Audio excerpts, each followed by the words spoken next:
Good morning. Market ഏകദേശം Nifty 50 futures ഏകദേശം 44 point up ട്രെൻഡാണ്. ഏകദേശം 7:35 കേട്ടോ, 35 AM.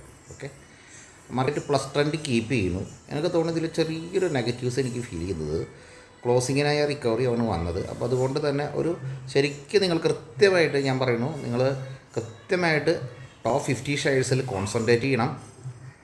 ആ ടോപ്പ് 50 ഷെയർസിൽ എന്തെങ്കിലും ക്വാളിറ്റി ഇല്ലാത്ത ഷെയർസിലാണ് മൂവ്മെൻറ്റ് വരണമെങ്കിൽ എന്ന് പറഞ്ഞാൽ പ്രധാനപ്പെട്ട HDFC, ICICI, ആക്സിസ് അല്ലെങ്കിൽ റിലയൻസ് ഇതിലൊന്നല്ലാണ്ട് ചെറിയ ചെറിയ കൗണ്ടിലാണ് ആക്ടിവിറ്റി വരുന്നുണ്ടെങ്കിൽ, അതിൽ മാത്രം ആക്ടിവിറ്റി കൊണ്ടാണ് 50 പോയിൻ്റ് അപ്പുന്നെങ്കിൽ യു ടേൺ ചെയ്യാനുള്ള സാധ്യത കൂടുതലാണ്. ശ്രദ്ധിക്കുക, ഈ പറഞ്ഞ ടോപ്പ് 50 ഷെയർസുകളിൽ പ്രധാനപ്പെട്ട ഇൻഡെക്സ് വെയിറ്റേജ് ഉള്ള ഷെയറുകൾ സപ്പോർട്ട് തരുന്നില്ലെങ്കിൽ യു ടേൺ ചെയ്യാൻ സാധ്യതയുണ്ട്. അപ്പോൾ നമ്മൾ ഇൻഡെക്സ് 50-യിലെ ഷെയർസുകൾ നമ്മൾ കോൺസെൻട്രേറ്റ് ചെയ്ത് വാച്ച് ചെയ്യുക. അപ്പോൾ പലർക്കും മൊബൈലിൽ നിങ്ങൾക്ക് ഒരു വാച്ച് ലിസ്റ്റ് ഇൻഡെക്സ് ടോപ്പ് 50 ഉണ്ടാക്കി വെക്കണം. ഇൻഡെക്സ് ടോപ്പ് 50 ഷെയർസ് ഉണ്ടാക്കാൻ നിങ്ങൾക്ക് ഗൂഗിളിൽ അടിച്ചാൽ എല്ലാ നിഫ്റ്റി ഷെയർസുകളും കാണിച്ചു തരും. അത് അടിച്ചു വെച്ചിട്ട് അതിൻ്റെ മൂവ്മെൻറ്റ്സ് വാച്ച് ചെയ്താൽ നിങ്ങൾക്ക് ഒരു ട്രെൻഡ് കിട്ടും. ഈ ട്രെൻഡ് ഉണ്ടാക്കുന്നത് ഇങ്ങനെയൊക്കെ തന്നെയാണ്, അല്ലാണ്ട് പുതിയൊരു ചാർട്ടൊന്നും വെച്ച് ഉണ്ടാക്കാൻ പറ്റില്ല. അപ്പോൾ ഇവിടുത്തെ ഓപ്പറേറ്റേഴ്സാണ് ഇതിനെ മൂവ് ചെയ്യിക്കുന്നത്, അല്ലെങ്കിൽ ഫോറിൻ ഇൻവെസ്റ്റേഴ്സാണ് മൂവ് ചെയ്യിക്കുന്നത്. ആ മൂവ്മെൻറ്റ് നമുക്ക് തിരിച്ചറിയാനുള്ള ശ്രമമാണ് നടത്തിക്കൊണ്ടിരിക്കുന്നത്. പലപ്പോഴും തെറ്റിപ്പോവുമെങ്കിലും കുറച്ചൊക്കെയെങ്കിലും കഷ്ടപ്പെടുന്നതിനുള്ള ബെനിഫിറ്റ് കിട്ടാറുണ്ട് എന്നുള്ളത് മറക്കരുത്. ടോപ്പ് 50 ഷെയറിൽ ശ്രദ്ധിക്കുക. ആ ടോപ്പ് ഷെയറിൽ പെർഫോമൻസ് ഇല്ലാത്ത കൗണ്ടർമേയാണ് പിടിച്ചു നിർത്തിക്കണമെങ്കിൽ പതുക്കെ താഴ്ത്തിക്ക് വരാൻ സാധ്യതയുണ്ട്. പുറത്തുനിന്നുള്ള ന്യൂസൊക്കെ നോക്കുകയാണെങ്കിൽ ഇപ്പോൾ ന്യൂട്രലാണ് എങ്കിലും നിങ്ങൾക്കറിയാലോ, റേറ്റ് കട്ട് ഒരു ഫെയ്ഡായിട്ട് നിൽക്കുകയാണ്. അതുകൊണ്ട് തന്നെ മാർക്കറ്റിലൊരു പോസിറ്റീവ് അല്ല. അടുത്ത് FIIയുടെ ഡാറ്റയാണ്. നമ്മൾ വെള്ളിയാഴ്ച ക്ലോസ് ചെയ്ത FII ഡാറ്റ സാധാരണ ദിവസം പോലെ തന്നെ അവർ വീണ്ടും സെല്ലിങ്ങിലാണ്. ഇൻസ്റ്റിറ്റ്യൂഷൻ ഇവിടെയാണ് ഞാൻ വീണ്ടും പറയുന്നത്, ഇന്നലെ FII ഡാറ്റ മോശമായിട്ട് മാർക്കറ്റ് ലാസ്റ്റ് റിക്കവറി കാണാൻ കാരണം നമ്മൾ ഡൊമസ്റ്റിക് ഇൻസ്റ്റിറ്റ്യൂഷൻ്റെ ഇലക്ഷൻ ജയിച്ചതിൻ്റെ സന്തോഷം കാണിച്ചതായാലും മതി എന്നാണ് ഞാൻ പറഞ്ഞു വരുന്നത് കേട്ടോ. ശ്രദ്ധിച്ച് നോക്കിയോളൂ, ഇലക്ഷൻ്റെ സന്തോഷം കാണിച്ചു എന്ന് പറയാം. കാരണം ഇലക്ഷൻ റിസൾട്ട് ഏകദേശം കൺഫേം ആയിട്ട് മാർക്കറ്റ് ഡൗൺ ആയിരുന്നു. അതിനുശേഷം മാർക്കറ്റ് ക്ലോസിങ് ആയി റിക്കവറി ആയി. അപ്പോൾ ഇവിടെ ഒരു ഇലക്ഷൻ സപ്പോർട്ട് കൊടുത്തോന്നൊരു സംശയം തോന്നിപ്പോയി, അല്ലെങ്കിൽ ഒരു നെഗറ്റീവ് ട്രെൻഡ് ആയിരുന്നു പിറ്റേ ദിവസത്തെ പത്രങ്ങളിൽ. Okay, Saturday. അപ്പോൾ സ്വാഭാവികമായിട്ട് ഇവിടെ ഒരു റിക്കവറി ഉണ്ടാക്കിയതാണെങ്കിൽ സ്വാഭാവികമായിട്ട് അത് ഞാൻ പിന്നെയും പറഞ്ഞ മുകളിൽ വരുമ്പോഴുള്ള കറക്ഷൻ വളരെയധികം ഉണ്ടാവാനുള്ള സാധ്യതയുണ്ട്.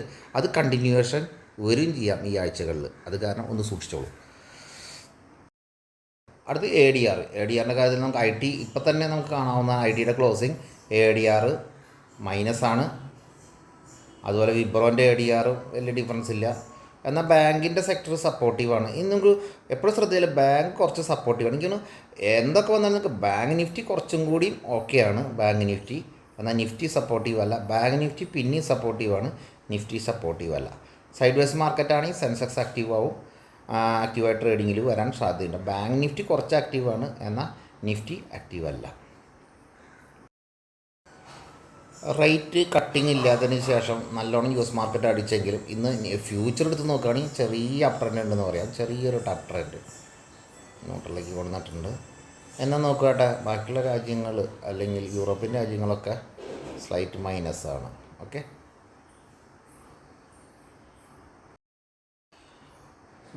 ഗോൾഡ് ഔൺസിൽ നമ്മൾ കാൽക്കുലേറ്റ് ചെയ്യുന്നത് വരുമ്പോൾ നിങ്ങൾക്ക് അറിയാം, അന്ന് ഒരു സ്ട്രൈറ്റ് ഡൗൺ എന്ന് പറഞ്ഞാൽ ഒരു റേറ്റ് കട്ടില്ല എന്ന് പറഞ്ഞപ്പോൾ സ്ട്രൈറ്റ് ഡൗൺ വന്നതാണ്. അവിടെ ചെറിയൊരു റിക്കവറി പാതയിൽ ഇങ്ങനെ നിന്നുകൊണ്ടിരിക്കുകയാണ്. ഒരു റേറ്റ് കട്ടിൻ്റെ ഒരു ന്യൂസൊന്നും ഇപ്പോൾ പെട്ടെന്ന് വരാനുണ്ടോയെന്ന് അറിയില്ല. പക്ഷേ എങ്കിൽ തന്നെ ഈ ഒരു സിസ്റ്റവും ഇത്രയും ഹൈന്ന് വരുന്നതുകൊണ്ട് ചിലപ്പോൾ ഇനിയും ഇവിടുന്ന് ചിലപ്പോൾ വീണ്ടും സെൽ ഓഫ് ഉണ്ടാവാനുള്ള സാധ്യതകൾ കൂടുതലാണ്. ഒരിക്കലും ഗോൾഡിൽ ചില സമയങ്ങളിൽ നമ്മൾ ഗോൾഡ് പൈ പറയുന്ന പോലെ ഗോൾഡിൽ ഒരു സെല്ലിങ് ട്രെൻഡും സ്ലോ ടൈമിൽ ഉണ്ടാവാൻ സാധ്യതയുണ്ട്. ഈ റേറ്റ് കട്ടിൻ്റെ എന്തെങ്കിലും ഗുഡ് ന്യൂസ് അമേരിക്കയിൽ നിന്ന് വരാൻ സഡൻ പിക്കപ്പ് വരാം, അല്ലെങ്കിൽ എനിക്കൊന്ന് സൈഡ് വേസ് ഓർ നെഗറ്റീവിലേക്ക് തന്നെയായിരിക്കും സാധ്യത കൂടുതൽ. ഗോൾഡ് ട്രേഡ് ചെയ്യുന്നവരെ സംബന്ധിച്ച് കുറച്ച് ശ്രദ്ധിക്കുക. സൈഡ് വേസ് മാർക്കറ്റാണ് ഗോൾഡ്. ട്രെൻഡ് നോക്കി ഒരു ട്രേഡിംഗ് എന്നുള്ള വയസ്സിൽ മിഡ് വെസ്റ്റ് നോക്കാവുന്നതാണ്. ചാർട്ട് കാണിച്ചെന്നുള്ളൂ. സ്റ്റോപ്പ് ലോസ് മെയിൻറ്റെയിൻ ചെയ്ത് ട്രേഡ് ചെയ്യുക. ക്ലോസിൻ്റെ അട്രാക്ഷൻ കാണിച്ച കുറച്ച് കമ്പനികളാണ് മുത്തൂറ്റ്, ആംബർ, റെയിൽവേസം, മസ്ഡോക്ക്, ഇൻഡസ് ടവർ. അപ്പോൾ നോക്കൂ, ഇത്രയും ഒരു 4 എണ്ണം കഴിച്ച് കഴിഞ്ഞാൽ നമുക്ക് ക്ലോസിൻ്റെ വളരെ സ്ട്രെങ്ത്ത് കാണിച്ച കൗണ്ടറുകൾ കുറച്ചും കൂടി ഉണ്ട് എന്ന് പറഞ്ഞാൽ എന്നല്ലാണ്ട് സൂപ്പർ സപ്പോർട്ടൊന്നും പറയാൻ പറ്റില്ല. അപ്പോൾ അതൊന്ന് ശ്രദ്ധിക്കുക. മാർക്കറ്റ് എപ്പോഴും ഹൈലി ടോപ്പ് 50 ഷെയർസ്മേ കോൺസെൻട്രേറ്റ് ചെയ്യുക, എന്നിട്ട് ട്രേഡ് ചെയ്യുക. Okay, thank you. പിന്നെ എനിക്ക് തോന്നുന്നു ഇപ്പോഴത്തെ ഏറ്റവും നല്ലതെന്ന് പറഞ്ഞിരുന്നത് ഓപ്ഷൻ ട്രേഡിങ് വളരെ ആക്റ്റീവാണ്. ഡൊമസ്റ്റിക് ഇൻസ്റ്റിറ്റ്യൂഷൻ ട്രേഡ് ചെയ്യുന്ന കാലത്തൊക്കെ ഞാൻ എപ്പോഴും പറയുന്നത് ഡൊമസ്റ്റിക് ഇൻസ്റ്റിറ്റ്യൂഷനാണ് ഇവിടെ ട്രേഡ് ചെയ്യണമെങ്കിൽ നമ്മുടെ ആൾക്കാർക്ക് കാശ് കിട്ടാൻ സാധ്യത വളരെ കൂടുതലുണ്ട്.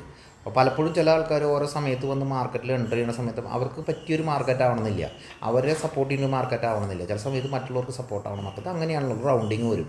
അപ്പോൾ നമ്മൾ ശ്രദ്ധിക്കേണ്ടത് ഇപ്പോൾ ശരിക്കും ഓപ്ഷൻ മാർക്കറ്റ് ഒരു സ്പെക്കുലേറ്റീവ് ആൻഡ് ഡെയിലി ട്രേഡിന് പറ്റിയ ഒരു മാർക്കറ്റായിട്ടാണ് ഞാൻ കാണുന്നത്. അത് ബെസ്റ്റാണ് ഫ്യൂച്ചർ ചെയ്യുന്നവരെ സംബന്ധിച്ച്. ഇപ്പോൾ ഫ്യൂച്ചറിൽ കുറച്ച് കോൺസെൻട്രേറ്റ് ചെയ്യാൻ ഞാൻ പറയും. ഫ്യൂച്ചർ ചെയ്യാൻ പറ്റാത്തവർക്ക് മാത്രമാണ് ഞാൻ പറയുള്ളൂ ഇന്നും ഓപ്ഷൻ ചെയ്യാൻ. കാരണം കാശ് കുറവിന് ചെയ്യാനുള്ള ഒരു ചാൻസ് എന്നുള്ളതാണ് ഓപ്ഷൻ വരുന്നത്. ശരിക്കും പറഞ്ഞാൽ ഫ്യൂച്ചറിൽ ചെയ്യുന്നത് തന്നെയാണ് നല്ലത്, ഒരു സംശയമില്ല. ഫ്യൂച്ചർ ട്രേഡിംഗ് ആണ്. അത്യാവശ്യം അറിവില്ലെങ്കിലും ഫ്യൂച്ചർ ട്രേഡിംഗ് മസ്റ്റായിട്ട് പെർഫോം ചെയ്യും. Okay, thank you.